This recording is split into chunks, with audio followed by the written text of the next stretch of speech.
This is Vinyl 4, round 8. Craig, can you believe it? We've come a long way, man. We've come a long way, baby, as they used to say. All right, we're going to jump right in a second. Craig, do you want to reveal back our last round 7 final or Vinyl 4, as we say? Yes, sir. So, all right, we had 2 picks for me. First of which being Led Zeppelin 1, and then John Lennon's Imagine.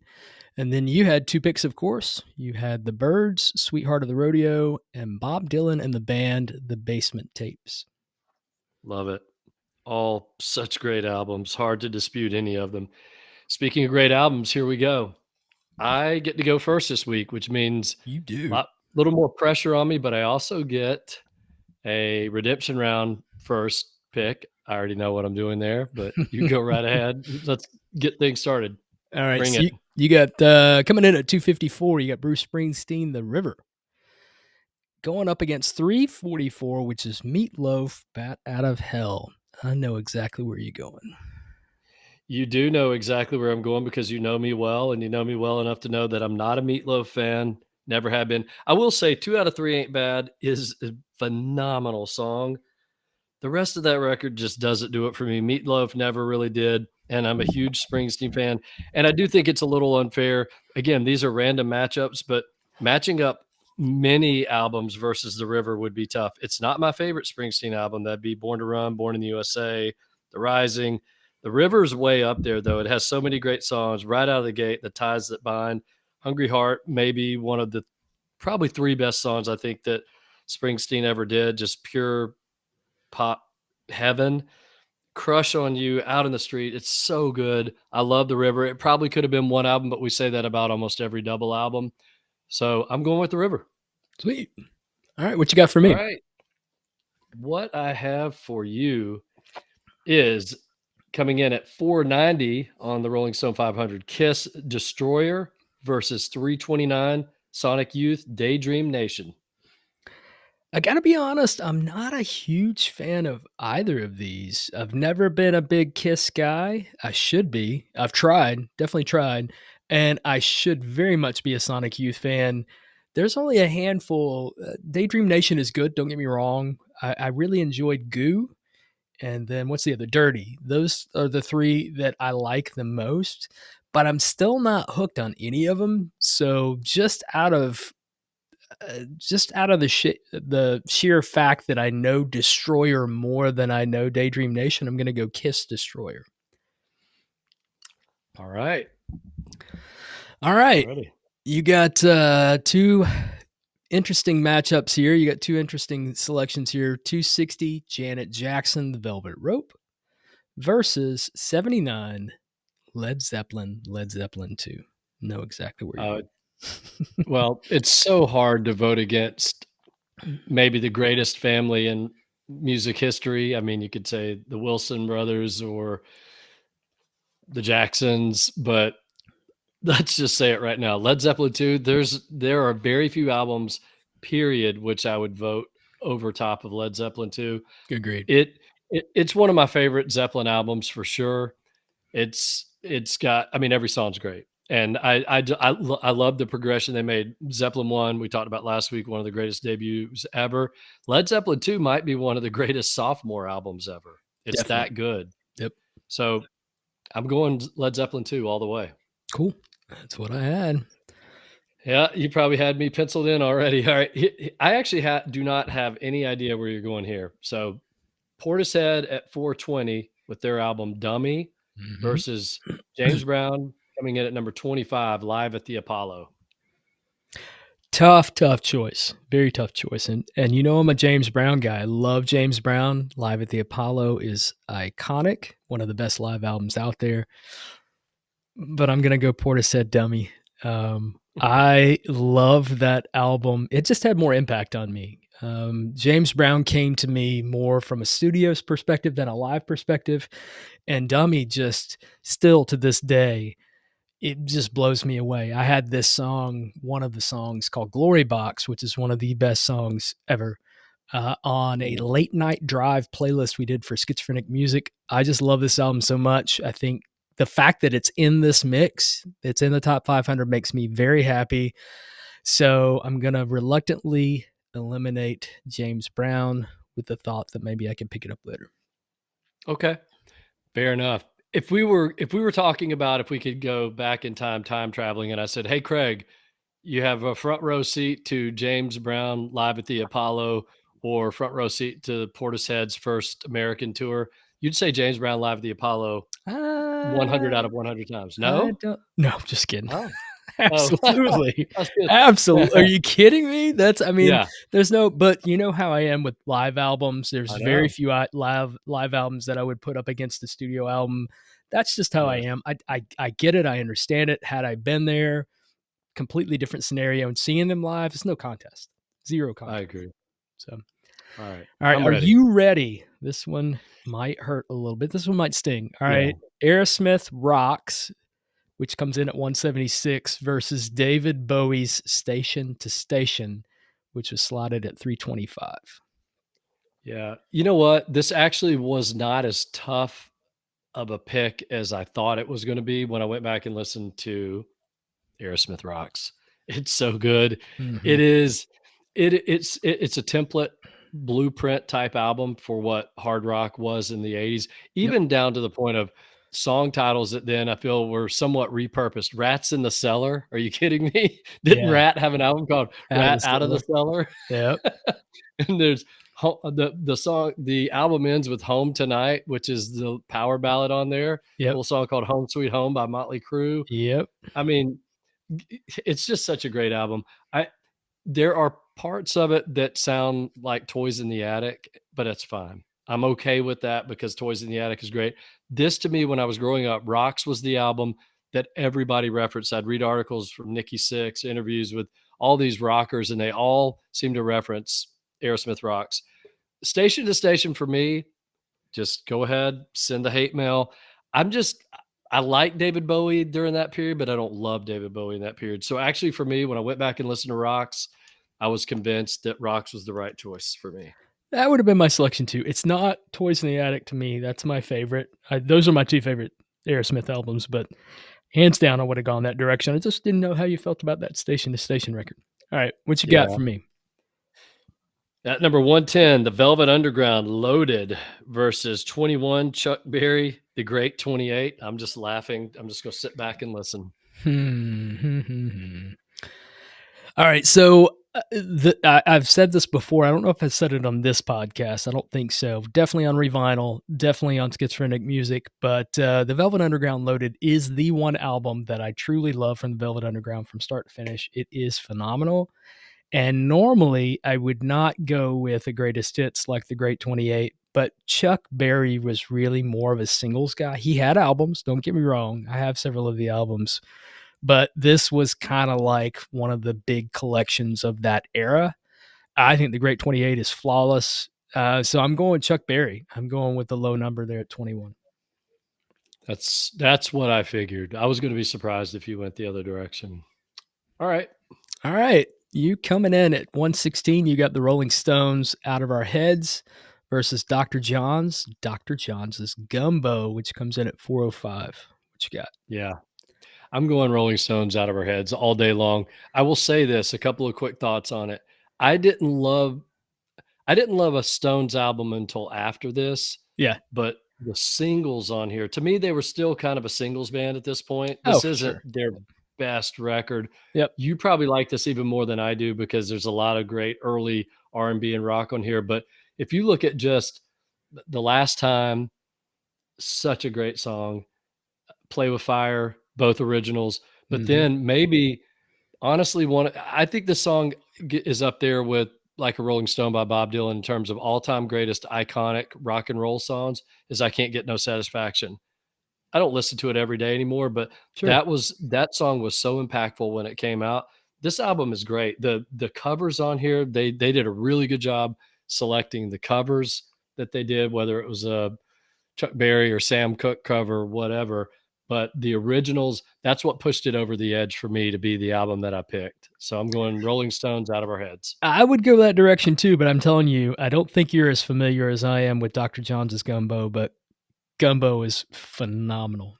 Just very, very underrated. I love that album. Yeah. All right.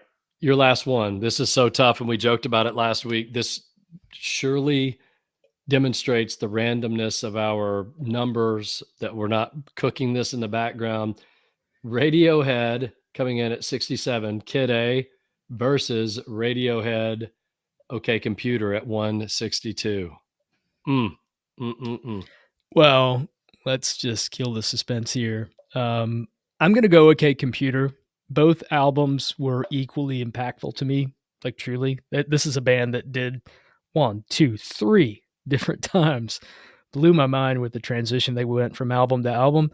I'm gonna go with OK Computer because I'm hoping to God either I can pick up Kid A or you pick up Kid A. So I'm going to temporarily eliminate Kid A in hopes that one of the two of us are gonna snag it.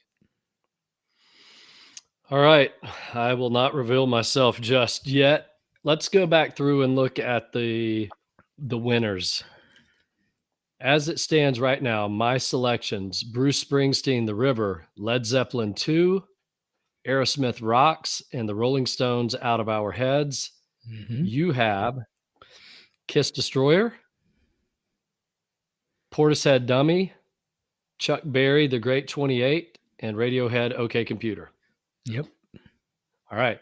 Now, I get to go first in the redemption round. For those who are listening for the first time, we get one opportunity to take one of the 8 that was the loser bracket or cast off. None of these are losers, but the cast off, we get one opportunity to trade one.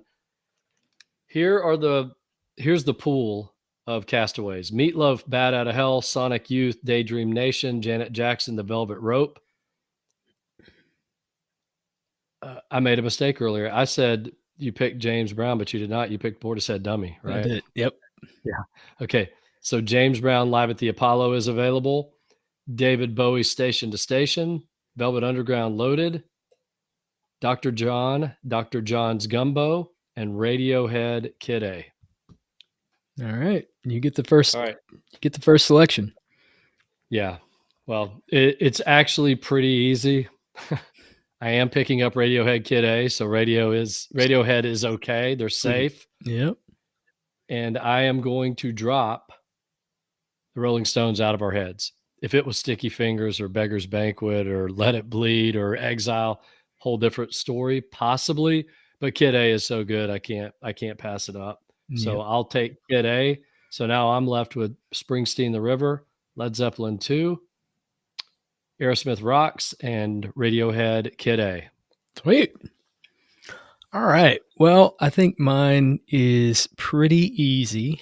I am going to drop. I'm going to drop Chuck Berry's Great 28. No, I'm going to drop Kiss.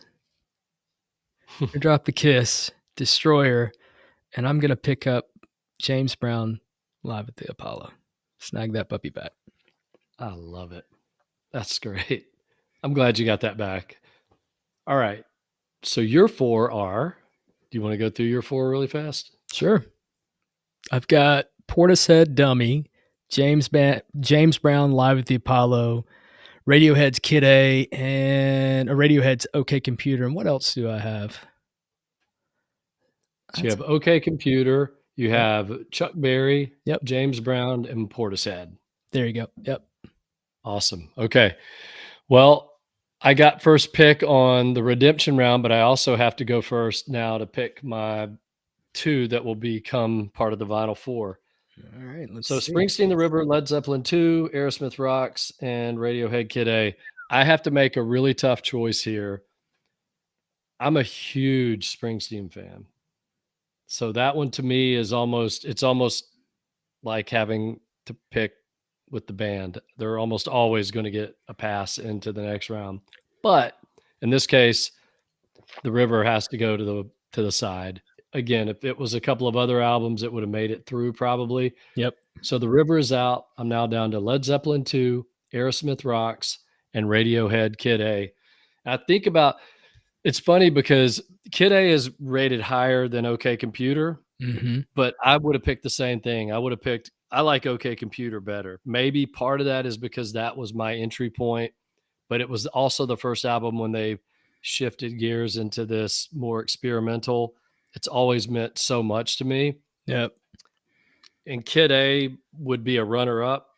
Everything in its right place, probably my favorite Radiohead song of all time, but Idiotech, In Limbo, Mhm. oh my gosh, what a great album. So Kid A is safe. They Okay. are moving on. Now I've got to decide between Aerosmith Rocks and Led Zeppelin 2. I'm not even going to create drama here. It's Led Zeppelin 2. So my 2 into the Vinyl 4 will be Radiohead Kid A and Led Zeppelin 2. And I'm so happy with those both. Nice. All right. Cool. Well, mine are pretty easy, and I seem to be going like the new home. I seem to be like a new guy going in for both these selections, but it's pretty easy. The Great 28, excellent, but it's still a greatest hits. James Brown's Live at the Apollo, still a live album. So I'm going to go ahead and just say they're both eliminated, and I'm going Portishead Dummy and Radiohead's OK Computer. It's an easy selection for me, honestly, and I typically wouldn't go that new, but these two albums to me are definitely worthy, so I'm going that route. I love it. You went too modern over two absolute all-time Mhm. classics. I I did. love it. I think it's a good mix because we've had a lot of classic records make it through Yep. and less of the more quote unquote modern records. That's great. So 3 of the 4 this time are post 1995 or whatever. Yeah. Portishead and the 2 Radioheads. Oh, and it's Portishead, Radiohead. That's pretty crazy. Every week there's some kind of connection we make. Okay. Next episode will be our recap round. So we'll recap the last 4 Vinyl 4s. We do that every time. So every time we have a Sweet 16, we do a recap. So the next episode will not be one of these selection rounds. It will be our recap episode where we'll talk about the 4 we just picked plus the previous 3 episodes of the 4. So that total is 16. However, we do have round 9 coming up out into the future. I'm going to go ahead and I'm going to give people something to think about. I'm going to give them a gift, Craig. Going to have 2 weeks now to prepare for round 9. Nice. So I'm going to go ahead and read them out really fast. Number 9. Number 9, episode number 9. Okay. So Craig will go first next time. He has the following matchups: John Mayall with Eric Clapton, Blues Breakers, versus, this is hilarious, Derek and the Dominoes, Yeah. Layla and Other Assorted Love Songs. For y'all that don't know, that was Eric Clapton's band. That's hilarious. Okay. Then your next matchup will be Buddy Holly and the Crickets, the Chirping Crickets versus Madonna, Like a Prayer. This is where it gets really funny. Your next matchup, the Magnetic Fields 69 Love Songs versus Buddy Holly, 20 Golden Greats. Unbelievable that 2 Buddy Hollies in the same. I know, right? Then we have your last matchup is Grateful Dead, American Beauty versus Tom Waits, The Heart of Saturday Night. So those are some good ones. Then my matchups are Hole, Live Through This versus Run DMC, Raising Hell. Wow, that's all right. Then I have Outcast, Stankonia versus The Clash, London Calling. Wow. That's wow. Yeah, yeah. You're already thinking of pickups in the redemption round. I sure am. Okay.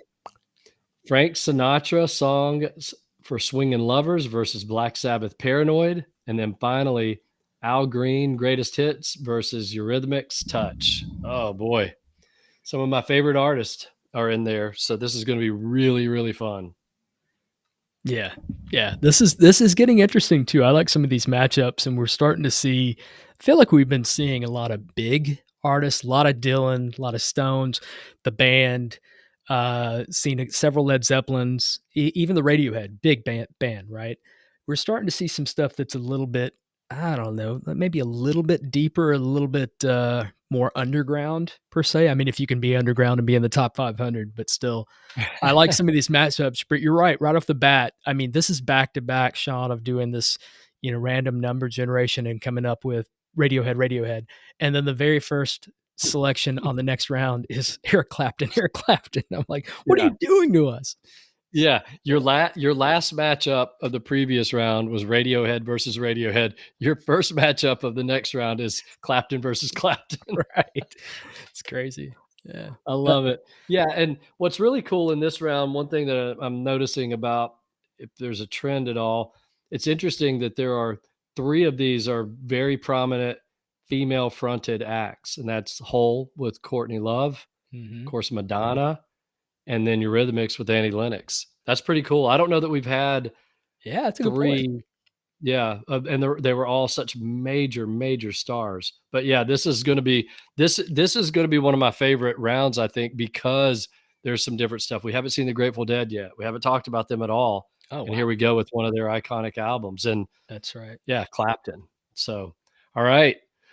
Well, thank you all. Next episode, like I said, will be our recap of the last 4 Vinyl Fours. Yep. And then the following week, we'll go into round 9. Okay. Thanks, everyone.